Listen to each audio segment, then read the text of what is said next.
بخاری شریف کی روایت رسول اللہ صلی اللہ علیہ وسلم نے ارشاد فرمایا خیرکم من تعلم القرآن وعلمہ، تم میں سے بہترین شخص وہ ہے جو قرآن کی تعلیم دیتا بھی ہے، قرآن کی تعلیم لیتا بھی ہے۔ اپنے مقدر پر ناز کرے کہ اللہ تعالیٰ نے تجھے قرآن سیکھنے والوں میں شامل فرما لیا ہے، اپنے مقدر پر ناز کرے کہ اللہ تعالیٰ نے قرآن سکھانے کی توفیق عطا فرما دی ہے، اور مصطفیٰ جان رحمت نے یہ بیان فرما دیا کہ ساری کائنات کے انسانوں میں سے بہترین انسان وہ ہے جو قرآن کی تعلیم حاصل کرتا ہے، قرآن کی تعلیم دیتا ہے۔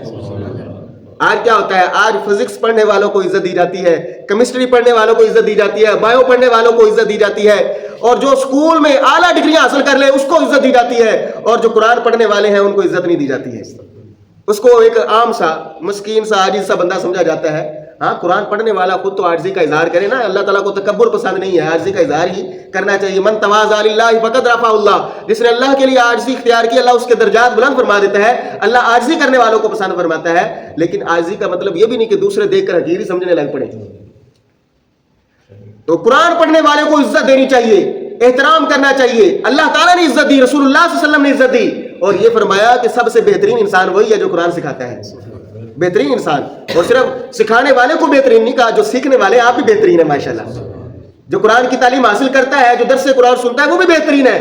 اللہ کے رسول نے عزت دی ہے قرآن کی نسبت کی برکت سے، مصطفیٰ جان رحمت کی نسبت کی برکت سے۔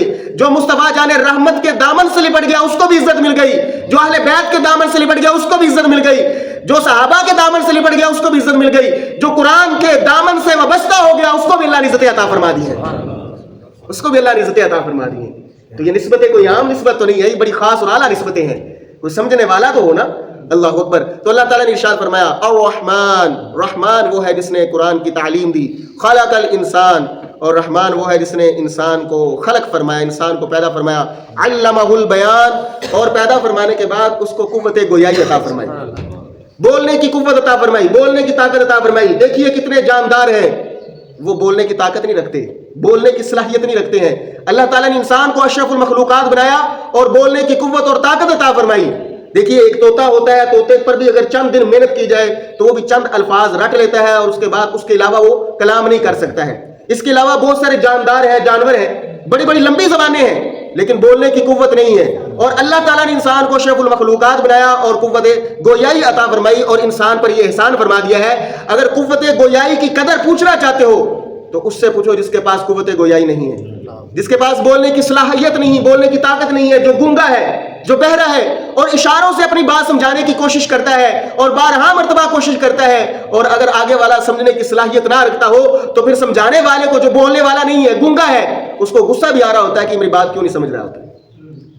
تو اس سے پوچھئے قوت گویائی کے بارے میں کہ یہ کتنی بڑی صلاحیت ہے جو اللہ تعالیٰ نے انسان کو عطا فرمائی، بن مانگے اللہ تعالیٰ نے عطا فرمائی، قوت سماعت اللہ تعالیٰ نے عطا فرمائی، قوت بصیرت اللہ تعالیٰ نے عطا فرمائی، قوت گرفت عطا فرمائی، چلنے کی صلاحیت عطا فرمائی۔ تو یہ رب تعالیٰ کتنے بڑے بڑے احسانات ہیں۔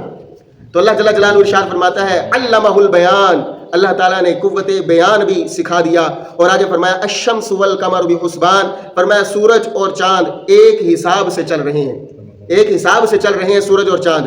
اللہ تعالیٰ نے جو ان کے لیے راستہ مقرر کر رکھا ہے، سورج اور چاند اسی راستے پر چلتے ہیں، اور اس راستے سے دائیں بائیں نہیں ہوتے، آگے پیچھے نہیں ہوتے۔ جو رفتار مقرر کر رکھی ہے اس رفتار سے کمی بیشی نہیں ہوتی۔ جس طرح اللہ کا حکم ہے اسی طرح سورج اور چاند چل رہے ہیں، اسی ٹریک پر چل رہے ہیں، اس سے آگے پیچھے نہیں ہوتے۔ اے انسان غور تو کر، توجہ کر، اتنی بڑی مخلوق ہو کر سورج اور چاند جو ہمارے نفع کے لیے بنائے ہیں، ہمیں فائدہ پہنچانے کے لیے بنائے ہیں، وہ اپنے رب کے حکم کی اطاعت میں اس قدر مصروف ہیں کہ وہ اس کے دیے ہوئے راستے کو نہیں ترک کرتے، دیے ہوئے راستے سے آگے پیچھے نہیں ہوتے۔ اے حضرت انسان، تو اپنے رب کے دیے ہوئے راستے کو کیوں چھوڑ کر آگے پیچھے ہو جاتا ہے؟ تو آگے پیچھے کیوں ہو جاتا ہے؟ اللہ یہی تو بتانا چاہتا ہے کہ شمس والقمر بحسبان، دیکھ کتنا بڑا سورج ہے، دیکھ کتنا بڑا چاند ہے جو رب تعالیٰ کے حکم کی اطاعت میں مصروف ہے، رب تعالیٰ کے حکم کے مطابق چل رہا ہے۔